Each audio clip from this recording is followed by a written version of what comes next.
मतदारांना आकर्षित करण्यासाठी सरकारने लोकप्रिय घोषणा केल्या। आता त्या घोषणा राबवण्यासाठी सरकारच्या तिजोरीवर भार येणार आहे। त्याचा थेट भार जनतेवर येऊ शकतो असं म्हणत विरोधकांनी रान पेटवायला सुरुवात केली आहे। तर नवीन उत्पन्नाचे स्रोत आता शोधले जात असल्याची माहिती मुख्यमंत्र्यांनी दिली आहे।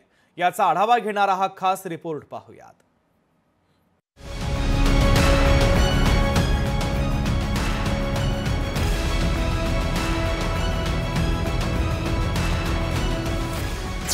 लोकप्रिय घोषणांमुळे तिजोरीवर ताण, राज्याची वित्तीय तूट वाढली, मुख्यमंत्र्यांकडून उत्पन्नाच्या नवीन स्रोतांचा शोध। महायुती सरकारने विधानसभा निवडणूक जिंकण्याकरता अनेक योजना जाहीर केल्या। मुख्यमंत्री माझी लाडकी बहीणसह शेतकऱ्यांना वीज माफी अशा अनेक लोकप्रिय घोषणा केल्या। आता सत्तेत आल्यानंतर या योजनाची अंमलबजावणीचं दिव्य सरकारला पार करावं लागणार आहे। मुख्यमंत्र्यांनी हिवाळी अधिवेशन संपल्यावर लाडकी बहिणीचे पैसे बहिणींच्या खात्यात जमा होतील अशी घोषणाही केली।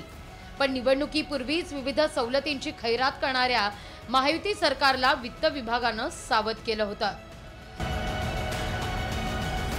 चालू आर्थिक वर्षाच्या अर्थसंकल्पीय अंदाजपत्रकानुसार राजकोषीय तूट 1,10,000 कोटींची आहे। या व्यतिरिक्त पावसाळी अधिवेशनात 94,610 कोटी तर हिवाळी अधिवेशनात 35,000 कोटींपेक्षा अधिक रकमेच्या पुरवणी मागण्या सादर करण्यात आल्या आहेत। यामुळे राजकोषीय आणि वित्तीय तूट ही 2.25 लाख कोटींवर गेली आहे। वित्तीय तूट ही राज्य स्थूल उत्पन्नाच्या 3% अपेक्षित असते, पण तसं न घडल्यानं अशीच परिस्थिती राहिल्यास वित्तीय तूट वाढण्याची भीतीही वित्त विभागानं व्यक्त केली आहे। लोकप्रिय घोषणांमुळे राज्य सरकारच्या तिजोरीवर पडणाऱ्या आर्थिक भुर्दंडामुळे राज्यासमोर आर्थिक आव्हान उभं टाकलंय।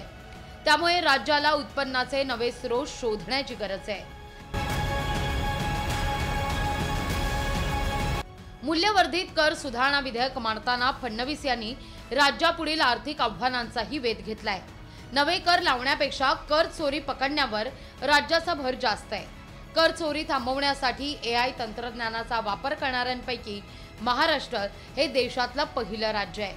कर चोरी थांबवून राज्याचं उत्पन्न वाढवलं जाऊ शकतं। त्यामुळे कर चोरी थांबवून राज्याचं उत्पन्न वाढवण्यासंदर्भात विचार होण्याची शक्यता वर्तवली जाते। मुख्यमंत्र्यांच्या निवेदनानंतर विरोधक आक्रमक झाल्याचं दृश्य आहे। सरकारने ती भूमिका विधानसभेत स्पष्ट करावी की जनतेला महागाईतून त्यांच्या खिशातले पैसे काढणार का, राज्यातल्या प्रॉपर्ट्या शासनाच्या विकून उत्पन्न वाढवणार आहे का, हे सगळे प्रश्न आज जनतेच्या समोर आहे आणि आमच्याही समोर आहे। आणि म्हणून या सगळ्या उत्पन्नाचे स्रोत वाढत असताना सरकारने विधानसभेत याचा खुलासा करावा, ही भूमिका आमची राहणार आहे। आज 8 लाख कोटीच्या वर या राज्याच्या डोक्यावर कर्ज आहे। मागच्या काळामध्ये विविध खात्याच्या मंत्र्यांनी जेवढं त्यांचं बजेट आहे त्याच्यापेक्षा 5 पट 10 पट BNC सार्वजनिक बांधकाम सारख्या खात्यानं तर 13 पट नियोजन केलेलं आहे। आणि म्हणून या सगळ्या परिस्थितीमध्ये मला असं वाटत नाही की येणारं 5 वर्ष हे राज्य आर्थिक स्थिरस्थावर होऊ शकतं। राज्य संपन्न असताना त्याला देशोधडीला नेण्याचं काम या महायुतीच्या सरकारने गेल्या काही वर्षामध्ये केलेलं आहे।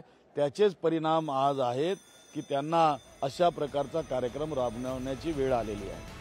आता या मुद्द्यावर विकास कामांवरील निधीत कपात करण्याशिवाय पर्याय नसल्याचं वित्त विभागाच्या उच्च पदस्थांचं म्हणणं आहे। यापुढील काळातही विकास कामांसाठी फारसा निधी उपलब्ध होणं कठीण असल्याचं म्हटलं जात आहे।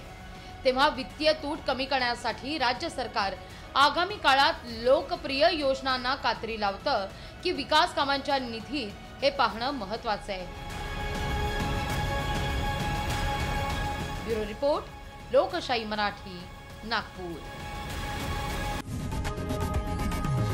लोकशाही मराठी ऐका, पहा, जागरूक रहा।